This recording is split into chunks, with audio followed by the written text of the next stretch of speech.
The world is full of urban legends, remarkable stories that spread like viruses around the planet, mutating and evolving until no one can remember which are true and which are urban legends.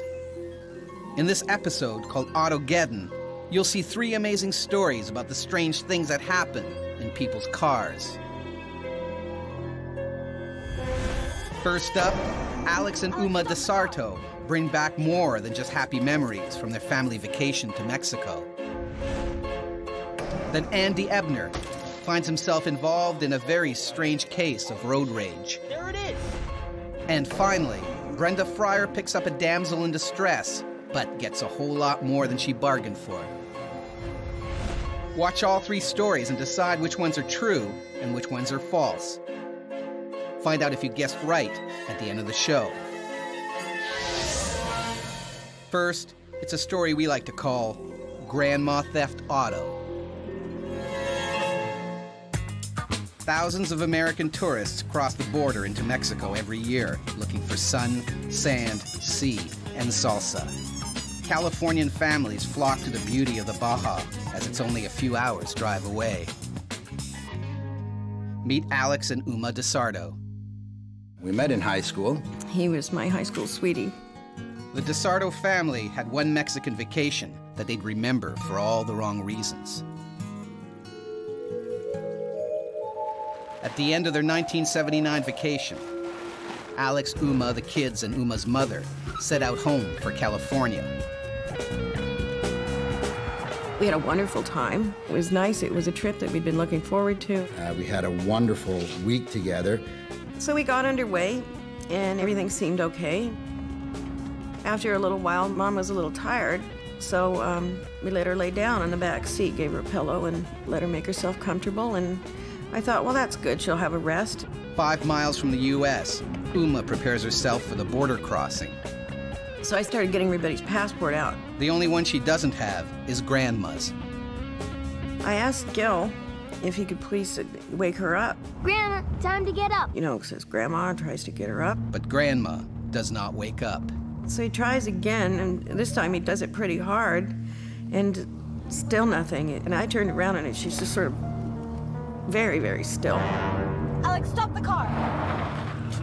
We all got out of the car, and I'm sure everybody, by this time, everybody was feeling something was really, really wrong. Well, I checked her wrist, and then I checked her neck, and I realized, oh my God, she's gone. Grandma passed away peacefully, but her death sends the family into shock. The kids were just freaking out. I was freaking out. I was beside myself at that point. I didn't want to openly freak out, but believe me, I was freaking out. As the initial grief subsides, they debate what to do with Grandma. We decided that we were going to cross the border and keep Grandma in the back seat. I know it sounds crazy, but we just wanted to get her home. There was no way that we wanted to try and deal with the Mexican authorities, especially at a time like this. The kids refused to get in the car with Grandma's corpse. The kids would have nothing to do with it. They were terrified to get back in the car with Grandma's dead corpse. So Alex, amazingly, just took care of it.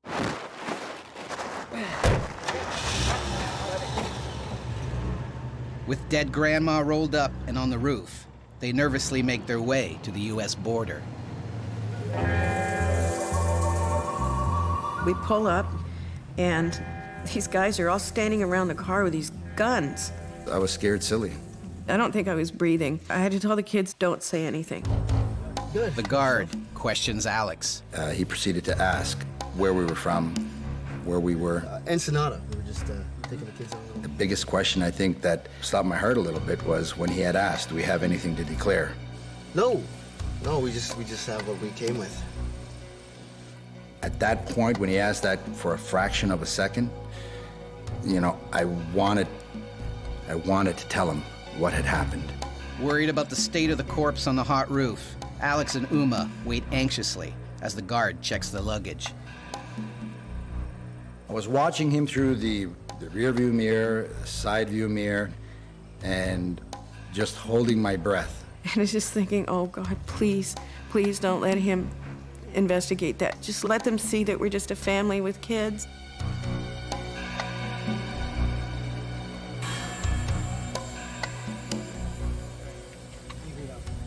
When he gave us the go-ahead and we crossed over, Have a great day. we were just so relieved. Luckily, the guard waves him through.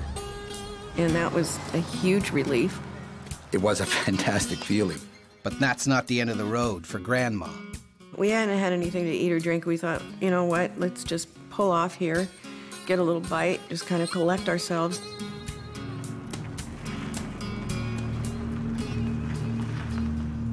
They stop at a quiet roadside diner. So we took a seat outside. And we were looking at menus, and all of a sudden I see Alex is kind of looking. And we hear the engine start up on the car, and I look around, and it's sure enough, it's our station wagon. The DeSardos are too stunned to move. Car just drove off. And we never saw the car, our properties, or Grandma again. Disappeared into the sunset, as it were. So is this story real, or is it just an old wives' tale? Find out at the end of the show. But before then, check out this mini-myth. Mini-myth number 115. Dude, where's my car? When 19-year-old Dan Tanner drives home after a night of drinking, the police pull him over for erratic driving. As Dan is being breathalyzed, the cops are called away to deal with a car crash close by. Sensing a chance to escape, Dan makes his getaway. The next morning, Dan is woken by the police. He lies and tells them he's been sick in bed all night. The officers look at each other, laugh, and order him to open his garage door. Confused, Dan complies, only to reveal a police cruiser with all its lights flashing. So did Dan really cop the wrong car, or are we making false accusations?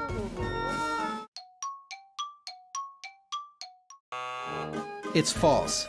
This urban legend started in the UK in the 1970s and has been driving around ever since. On Urban Legends, we show you 3 incredible stories. You must decide which ones are rock-solid truths and which ones are built on shaky ground. So far, you've seen the tale of the DeSarto family, who smuggled their dead grandma back into the U.S., only to have their car and her dead body stolen at the rest stop. But is it real or fake? We'll let you know at the end of the show. Now it's time for our next story. It's called Shoot First. Middletown, Maryland is one of those old-fashioned friendly towns where everybody knows everybody else. So it's an unlikely place for a case of mistaken identity. But it happened to this man. Meet Andy Ebner. In 1999, I just started employment with Frederick County Fire and Rescue, also volunteering with Middletown Volunteer Fire Company. Middletown's a rural dairy farming, quiet type town. We kind of have a little bit of the we take care of our own type mentality. But Andy had to take care of himself when he ran into a local vigilante. In August 1999, Andy is on his way home from fighting a nearby forest fire. While I was driving down Mountain Church Road, I noticed a pickup truck behind me. Andy doesn't think much of it, but he's being followed. A couple miles later, got to the stop sign. While I was waiting, heard a loud pop. The back window exploded. I did feel glass shards hitting the back of my head. Luckily, he's not hurt. And being a man of action, Andy goes to investigate. Coming out of the truck, I was very, very agitated, angry. The driver of the pickup behind has a nasty surprise for Andy. Once I saw the shotgun barrel, my heart stopped. Whoa, whoa, whoa, whoa. Andy realizes why his rear window exploded. The pickup driver had shot at him. I immediately put my hands up in the air, stepped away from the truck, started backing away. I remember him shouting. He was very aggressive, seemed very angered. The gunman is looking to settle a score, vigilante style. Talking about? Yelling to tell the other person to get out of the truck, for me to get away. Back off! He was very angry, hostile, waving the gun around. He wanted the other person in the pickup truck to get out, which there was nobody else riding with me. He just seemed very agitated until he figured out I wasn't the guy that he was looking for. And the person he was looking for was not in our truck. As the gunman realizes his mistake, he drops the vigilante routine. He had a little shift in attitude where he lost his aggressive nature. He then put the shotgun down on the seat of his pickup truck. And I wanted to know at that point in time, the table started turning. I wanted to know why he was shooting at me, why he's shooting up the truck, what gave him the right to be out shooting other people's trucks up. Hey, did you find what you were looking for? The danger passed. Andy wants to know what's going on. And started to talk to me about why he was out chasing people down. I thought you were another guy. He gave me some story about somebody was trying to run his wife off the road and had shot up his house just prior to me driving by. Realizing it's a case of mistaken identity, now it's Andy's turn to get road rage. You know what? You just blew out my window! Maybe I got the wrong guy. What are you gonna do about it? I just expected him to give me some frivolous answer of your insurance will pay for it. But the gunman has another surprise for Andy. Instead, he handed me his business card, said everything would be taken care of. I'll pay for the damages. He'll take care of paying for all damages to the truck, any medical bills that I might have. I got lots of money. That left me out in the middle of nowhere, trying to figure out what to do. Andy calls the local sheriff. The police arrived. They took my statement. Seemed to find it kind of unbelievable. The cops can't believe someone would leave their business card at a crime scene. I'm not lying to you. You know what? You're gonna And lo and behold, here comes Ken in his pickup down the road again. go right over. Hey! There it is! So I just said, there's the guy that shot at me. The cop gives chase and makes an arrest. The vigilante is later charged with attempted murder and driving while intoxicated. Make a mistake. I was pretty sure I was going to be shot for sure. So, did the story really happen, or was it just a shot in the dark? Find out at the end of the show. But before then, check out this mini-myth. Mini-myth number 874, Randy Rodent. As a surprise for his son, Dr. Alan Pinto brings home a pet hamster. But during the journey, it escapes into the bowels of Alan's new car. After 4 days of searching, Alan takes his car to the dealership. The mechanics take the car apart piece by piece. They leave food out and set a trap, but the rodent is AWOL. Finally, the garage owner's wife makes a suggestion. Use a female hamster to lure him out. And lo and behold, the hamster emerges. So did the mechanics really dismantle a new car in search of a horny hamster? Or do you smell a rat? It's true. And for their trouble, the mechanics handed Dr. Pinto a $300 bill. On Urban Legends, we show you 3 incredible stories. Your job is to sort the terrifically true from the farcically false. So far, you've seen the tale of the dead grandmother who was smuggled back into the country on a roof rack, only to be stolen by a car thief. And the story of Andy Ebner, the man who was mistakenly shot at by a vigilante, and then used the gunman's own business card to help the police make an arrest. But which of these stories are the real thing? All will be revealed at the end of the show. Now it's time for our final story. We call this one Harry Hitchhiker. While you won't find any bison in the city of Buffalo, New York, you can find a stampede of bargain hunters in any one of the city's many outlet malls. Meet Brenda Fryer. She's a self-confessed shop-aholic.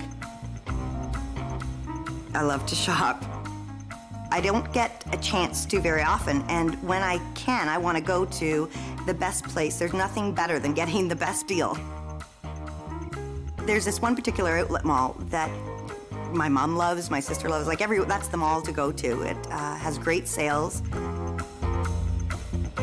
But on one particular day, Brenda got a whole lot more than she bargained for. In August 1989, Brenda is on her way home from her favorite outlet mall. The only problem is you do have to drive through a seedy part of town. I saw a car on the side of the road, which is not unusual, but I saw that it was a woman. Brenda decides to lend a hand. Are you okay? She came right to the car, opens the door, and gets in. Just wasn't natural. Brenda notices that there's something not quite right about her new passenger. I could tell right away. There was something off. If you could give me a ride to a service station, that'd be really great. Those hands were not delicate hands of a lady. Those hands were definitely hands of a man. When she adjusted her scarf, she had this huge Adam's apple. And the more I see, my heart is beating a mile a minute. It was becoming very clear to me that this is not the situation that I thought I was getting myself into. Brenda never would have stopped if she had known that Tanya was actually Tony. I knew that I had trapped myself with somebody whose intentions definitely were not what I thought they were. Brenda can't work out if Tanya is a real transvestite or if it's just a disguise. So now I'm vulnerable. I knew that chances were that I wasn't going to arrive at that service station. So I was looking around for any escape.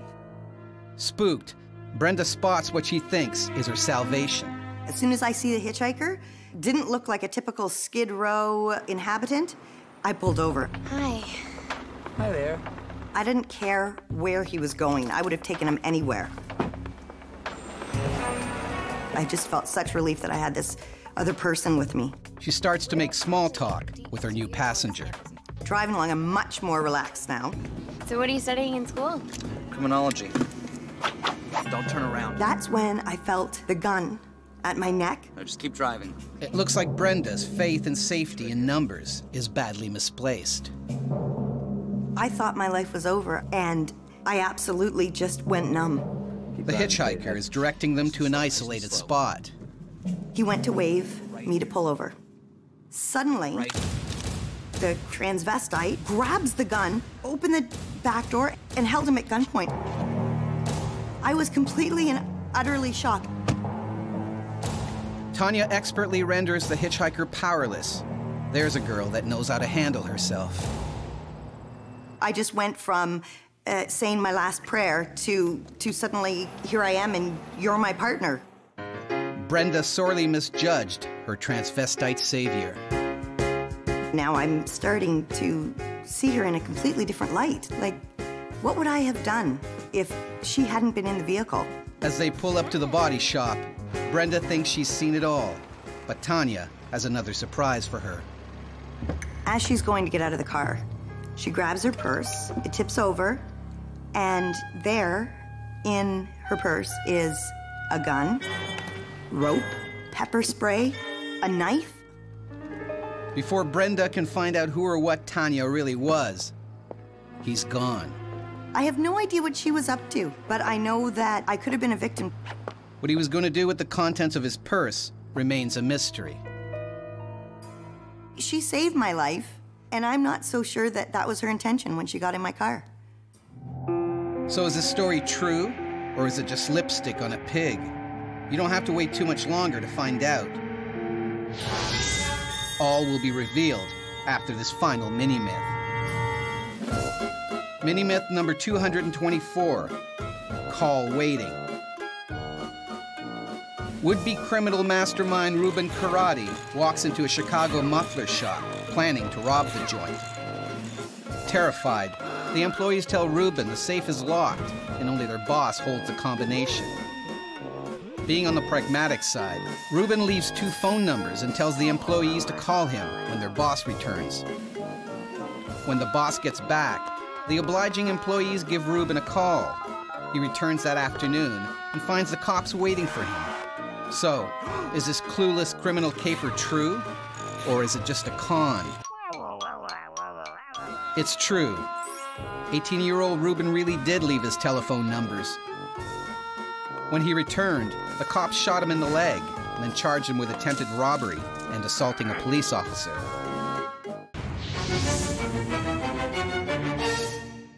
Now it's time to reveal the truth about our three stories. First, it's a tale of Andy Ebner. He was shot at by a vigilante who, on realizing his mistake, gave Andy his business card and then drove back past the scene of the crime. But is it true or false? Make a mistake. My name is Andy Ebner, and this is a true story.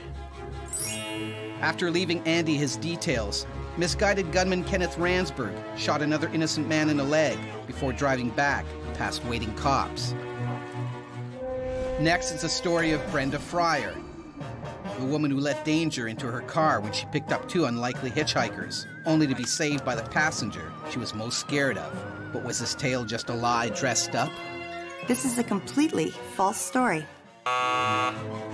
Hitchhikers appear in countless urban legends, and tales of transvestite hitchers have been around for decades, with one version of her legend recorded as early as 1834.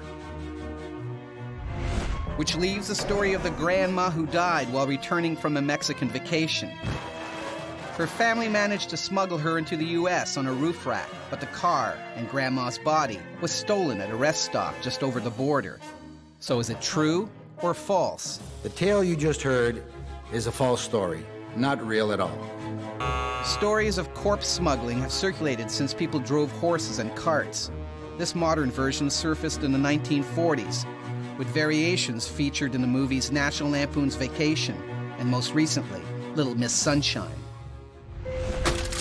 That's the end of our episode called Autogeddon. Were you able to tell the difference between the top-notch facts and the low-down lies? Don't worry if you couldn't. You'll get another chance to steer a course between fact and fiction in the next installment of Urban Legends.